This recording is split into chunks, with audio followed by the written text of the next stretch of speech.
Bharat Ratna doctor Bhimrao Ambedkar को कोटि कोटि नमन। ये कार्यक्रम डॉक्टर भीमराव अंबेडकर के जीवन पर आधारित है, जहां भारत की जनता के प्रति उनके योगदानों को पूरी सजगता से चित्रित और रेखांकित करने का प्रयास है। कार्यक्रम में दिखाई गई घटनाएं लब्ध प्रतिष्ठ पुस्तकों से ली गई हैं। इस कार्यक्रम के जरिए चैनल की ओर से एक विश्वसनीय, सजग और सकारात्मक प्रयास है कि डॉक्टर बाबा साहेब भीमराव अंबेडकर के जीवन की संघर्ष यात्रा एवं गौरव गाथा पूरे आदर के साथ घर घर पहुंचे और उनके योगदानों से सभी संपूर्णता में परिचित और आह्लादित हों।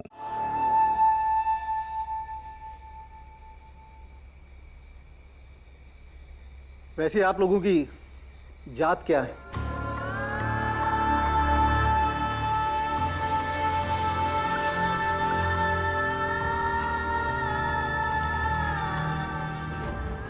इस हॉस्पिटल में आपकी जात डॉक्टर की है और हमारी जात बीमार की है।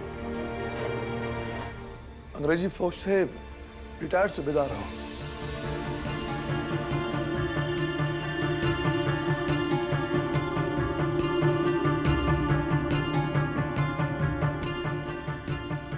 फिलहाल मैंने एक इंजेक्शन दे दिया है, दूसरा करीबन 6 घंटे बाद दूंगा। तब तक आप लोग बाहर जाइए। बाहर मेरा कंपाउंडर होगा, वो आप पर दवा का छिड़काव करेगा। आपने मरीज को छुआ है तो आप पर भी इस बीमारी का असर हो सकता है। बाकी इनके बारे में मैं सुबह तक बता पाऊंगा। दीदी ठीक हो जाएगी ना डॉक्टर साहब? मैंने कहा ना, मैं सुबह तक बता पाऊंगा। डॉक्टर साहब, मेरी बेटी को बचाइए।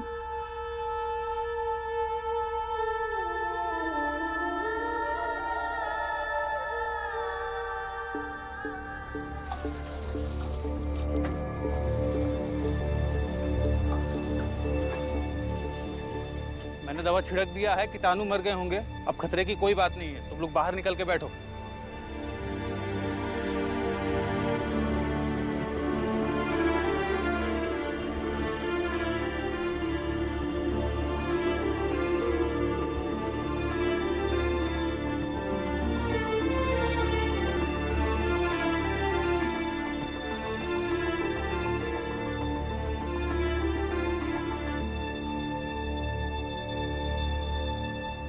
सेठ जी, इस कप्तान का दिमाग खराब हो गया है। अरे कुछ भी फालतू की बातें कर रहा था। सोचिएगा कभी आप दोनों कि जब आप राम जी के सामने उनके बेटे भीम को तरह तरह से परेशान करते हैं तो उस बाप पर क्या बीतती होगी।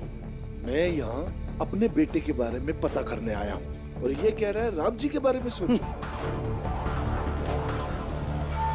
अरे हमें क्या जरूरत पड़ी है राम जी के बारे में सोचने की? हम हैं बड़ी जाति के लोग, हम क्यों सोचेंगे छोटे लोगों के बारे में?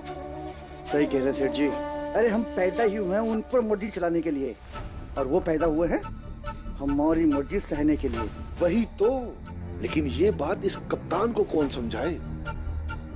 एक बार ये मेरे बेटे का पता करके बता दे बस।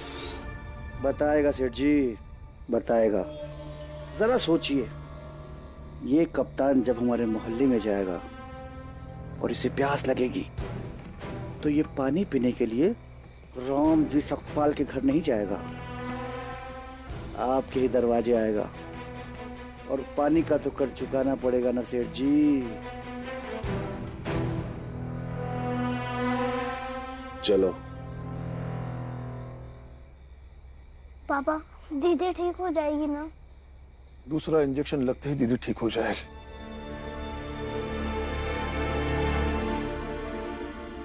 चलो चलो चलो जल्दी। डॉक्टर साहब देखिए ना, मेरे बेटे की हालत बहुत खराब है। आप देखिए, जल्दी देखिए। अरे अंदर जाइए। चलो चलो चलो चलो, ले चलो। उन्हें भी प्लेग हुआ है क्या बाबा? हाँ बेटा, शायद। नहीं तो इतनी रात में और कौन आएगा?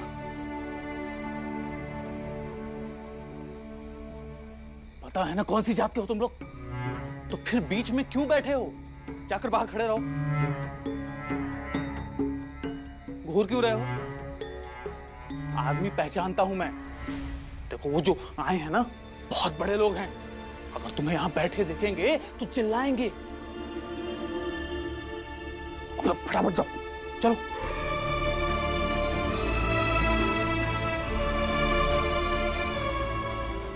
चल बेटा।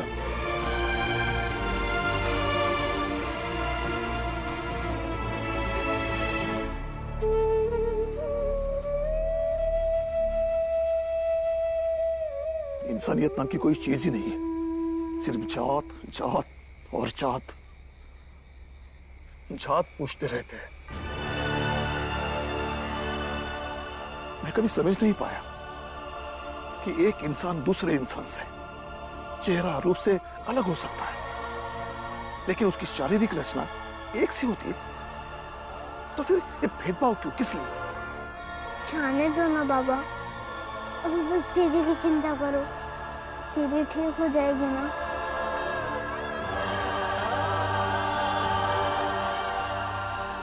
हाँ बेटा, ठीक हो जाएगी। तुम चिंता मत करना, उससे कुछ नहीं होगा। हो तो चुका है बाबा, माधुरी दीदी की तरह वो भी तो अब विधवा हो गई है।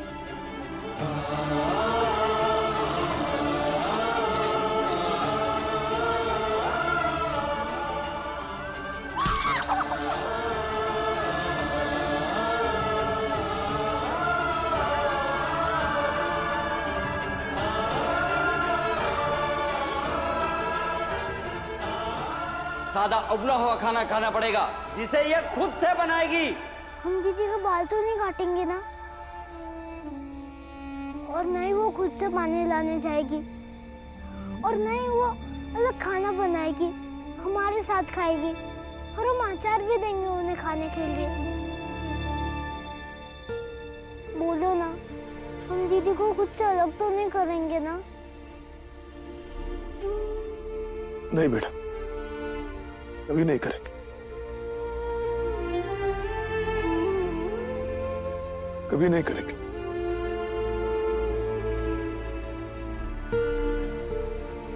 लेकिन भीम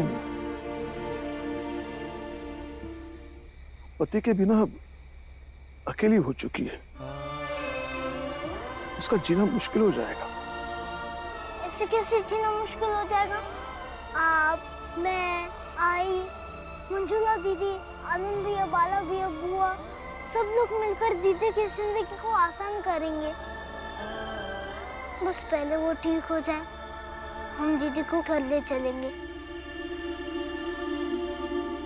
हाँ बेटा,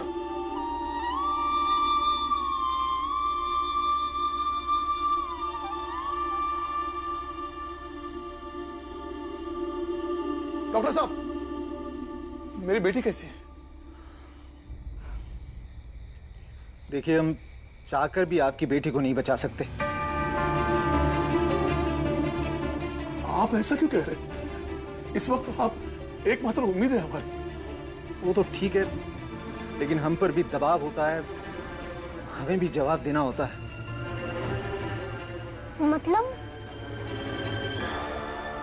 मतलब ये कि हमारे पास प्लेग का सिर्फ एक इंजेक्शन बचा है। हाँ तो? जो हम सिर्फ एक मरीज को दे सकते हैं।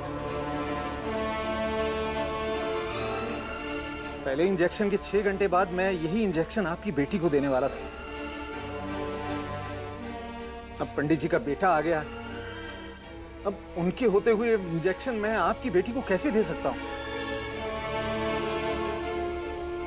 ये आप कैसी बातें कर रहे हैं? हम पहले आए, इसलिए इस इंजेक्शन में पहला हक मेरी दीदी का है। छोटी जातियां हक की बात नहीं करती, दया मांगती हैं बड़ी जातियों से। फिलहाल दया तो आपको मांगनी चाहिए, क्योंकि हम पहले आए हैं, इसलिए इस इंजेक्शन पे पहला हक मेरी दीदी का है। और अगर ये इंजेक्शन मेरी बहन को नहीं लगा तो मैं यहाँ भूख हड़ताल करूंगा। और फिर डॉक्टर साहब, आप भी जवाब देना अंग्रेजी हुकूमत को। डॉक्टर, तुम क्या इनकी बातें सुन रहे हो? मेरे बेटे को बचाना बहुत जरूरी है। लेकिन वो ठीक कह रहे हैं, वो आपसे पहले आए हैं। डॉक्टर, तुम किसी और का इलाज करने के लिए जीवित नहीं बचोगे, जांच से बाहर करा देंगे हम तुम्हें। देखिए, लेकिन इनकी बेटी की भी जान जा सकती है। अरे वो कल मरती है, आज मर जाए, हमें उससे क्या? ये इंजेक्शन मेरे बेटे को ही लगना चाहिए। नहीं, मेरी दीदी को लगेगा। ये इंजेक्शन मेरे बेटे को लगेगा। नहीं। डॉक्टर साहब, और इंजेक्शन नहीं आएंगे क्या? आज रात को आ जाना चाहिए था, पर पता नहीं क्यों। मेरी बेटी को दूसरा इंजेक्शन कब तक लग सकता है? 1-2 घंटे और खींच सकते हैं, पर उसके बाद मैं... अरे तुम क्या बकवास कर रहे हो डॉक्टर? चल के मेरे बेटे को इंजेक्शन दो, वरना अंजाम बहुत बुरा होगा।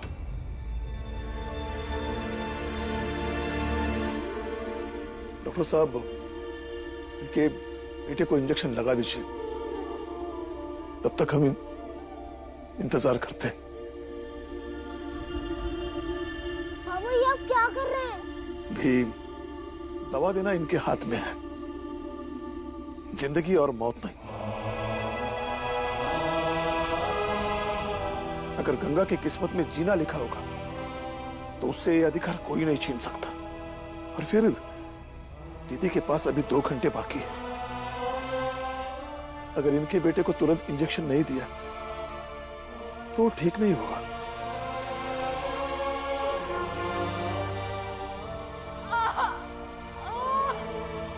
जाइए पंडित जी, हम छोटे सही लेकिन जिंदगी की अहमियत को समझते हैं। शुक्रिया राम जी, बस दवा की गाड़ी आ जाए तो आपकी बेटी... चलिए डॉक्टर साहब।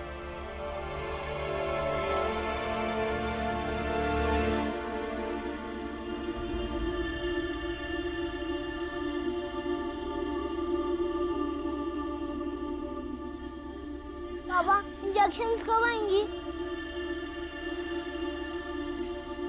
दवा आई क्या? नहीं डॉक्टर साहब, अब तक तो नहीं आई। भरोसा रखिए।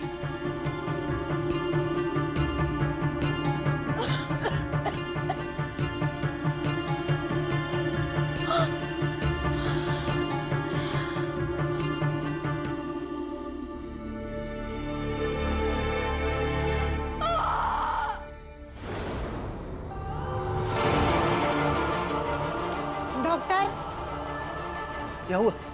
डॉक्टर पेशेंट की हालत बहुत खराब होती जा रही है। ये दवा की गाड़ी क्यों नहीं आई? कहीं रास्ते में दुर्घटनाग्रस्त तो ना? डॉक्टर सब कुछ कीजिए। देखिए इनके पास वक्त बहुत कम बचा है, अगर इंजेक्शन नहीं दिया गया तो कुछ भी हो सकता है। डॉक्टर साहब, डॉक्टर साहब,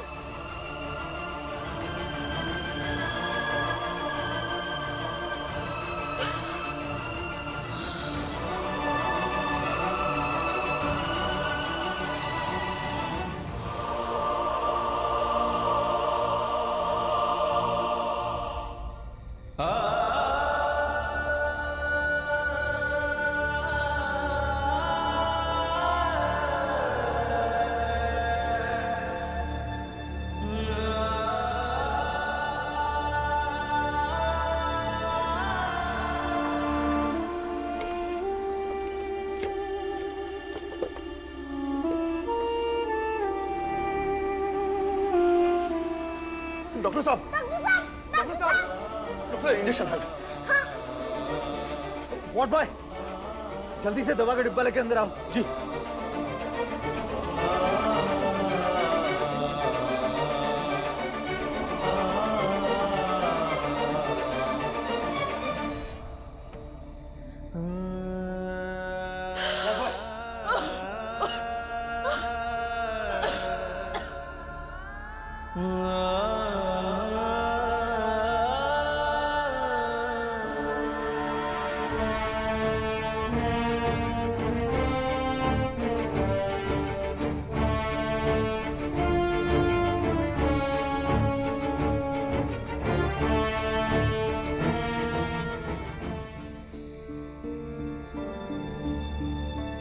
अब घबराने की कोई बात नहीं, 2-3 रोज में वो ठीक हो जाएगी। धन्यवाद डॉक्टर।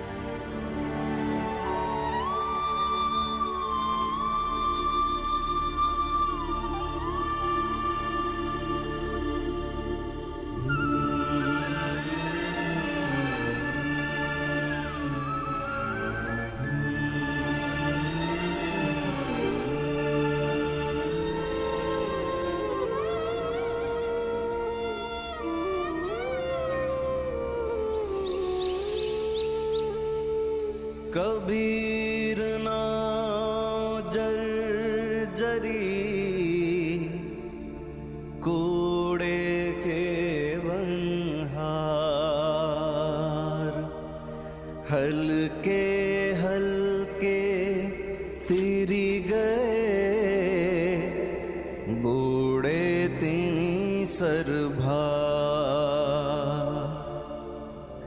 बूढ़े तिनी सरभा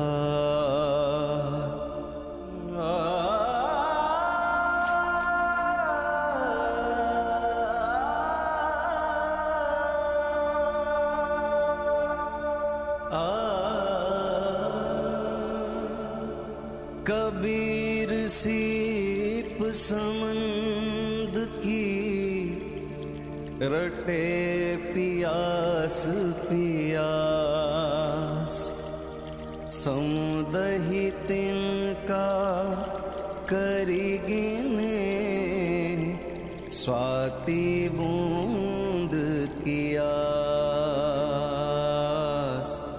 स्वाति बूंद की आस।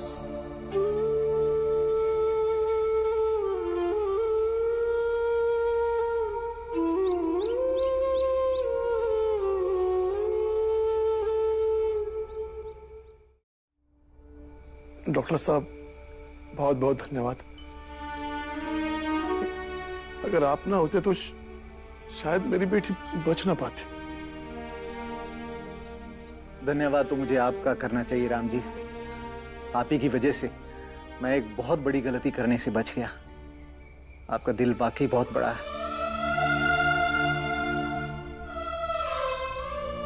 जाइए अपनी बेटी से मिल लीजिए।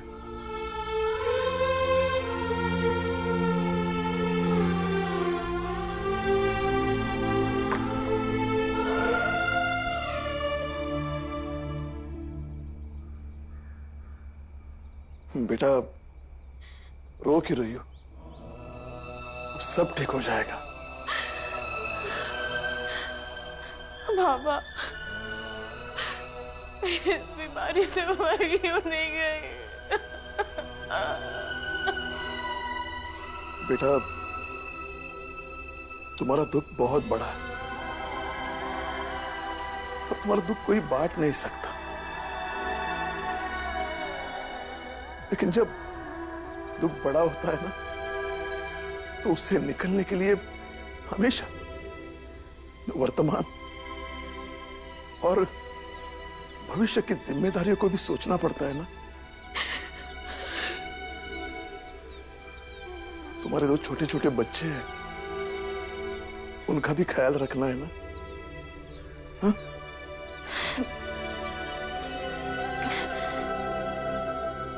बेटा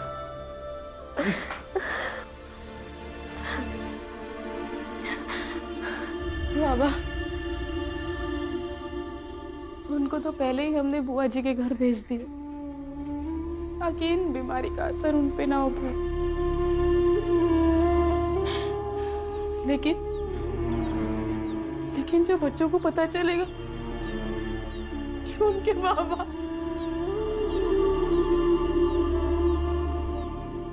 दीदी जब आपने पहले ही उन्हें सुरक्षित जगह भेज दिया है और वहाँ उनका ख्याल रखने के लिए बहुत से लोग हैं और फिर तुलसा दीदी भी तो वहाँ पर है ना, इसलिए आप हमारे साथ घर चलिए।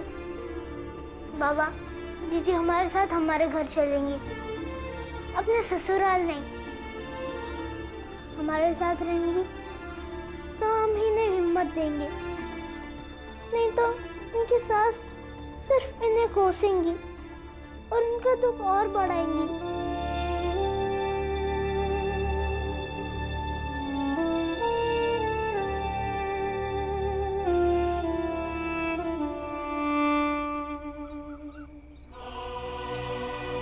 सब ठीक हो जाएगा बेटा।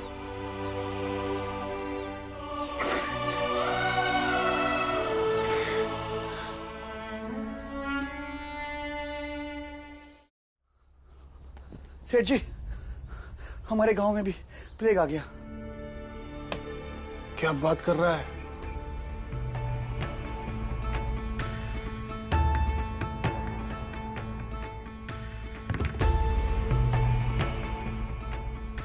इसका मतलब राम जी की जात वाले जो बंबई से आए थे वो लोग लेकर आए हैं इस बीमारी को। उनमें से कितने मरे? अरे सेठ जी, उनमें से तो कोई नहीं मरा। हमारे जात के एक आदमी को प्लेग हो गया। वो अंबेडकर गुरुजी है ना, उनके मोहल्ले में। चल चल चल चल चल, आइए आइए।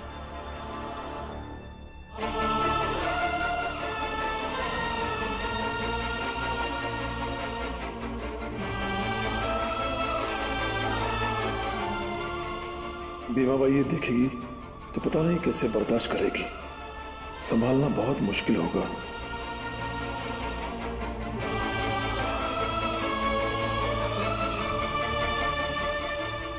ना जाने अब मेरी दीदी की जिंदगी ऐसे समाज में कैसे गुजरेगी।